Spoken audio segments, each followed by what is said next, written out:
அடுத்த வீடியோவில் சொல்கிறேன்னு சொல்லியிருந்தேன். ஏன்னா இடையில வந்து ஆடு கத்திக்கிட்டே இருக்குது. அதை நாங்கள் அங்கே விட்டுட்டு வந்துட்டோன்னா அது ஆள் இருந்தால் தான் அது அப்படியே மேய்ஞ்சிட்டே இருக்கும்.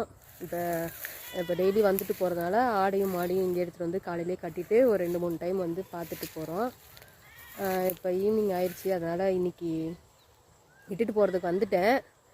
வந்துட்டு என்னை கூட்டின்னு போகாமல் நீ அங்கே எங்கேயோ நின்றுட்டுருக்க அப்படின்ற மாதிரி அது கத்திக்கிட்டே இருக்குது. அதனால தான் அது பேக்ரவுண்ட் வாய்ஸ் கேட்டுன்னே இருக்குது. அது சும்மா இருக்க கிட்டே இருந்தாலும் அது கத்திக்கிட்டே தான் இருக்குது.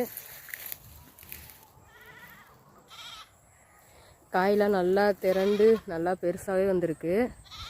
இதுக்கு நாம் எந்த உரமும் கொடுக்கலங்க. உரம்னா கெமிக்கல் உரம்லாம் எதுவுமே கொடுக்கல. மீன் அமிலம் தெளிச்சிருக்கேன்.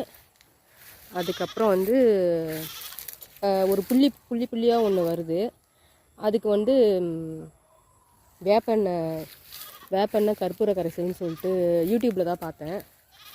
அது வந்து தெளித்து விட்டேன். இதுதான் நான் பண்ணியிருக்கிறது. இதில் வந்து அதுக்கு முன்னாடியும் இயற்கை விவசாயம் தான் பண்ணியிருக்காங்க.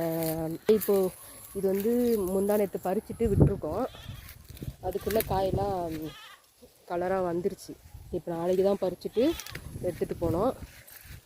அதுக்கப்புறம் நிறைய பேர் கமெண்ட்ஸில் என்ன கேட்டிருந்தீங்கன்னா,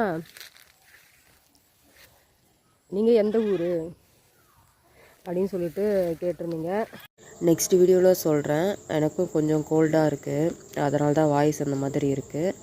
அதே மாதிரி ரொம்ப லென்த்தாக இருக்குது வீடியோ, அதனால் பார்ட்டாக சொல்கிறேன் நான். அப்புறம் வீடியோ அப்லோடு பண்ணுறது ரொம்ப கஷ்டமாக இருக்குது. ஏன்னா ரொம்ப டவரே இல்லை. ஜியோ சிம்மு ரொம்ப மோசமாக இருக்குது. பார்ப்போம், நெக்ஸ்ட் வீடியோவில் தான் சொல்கிறேன்.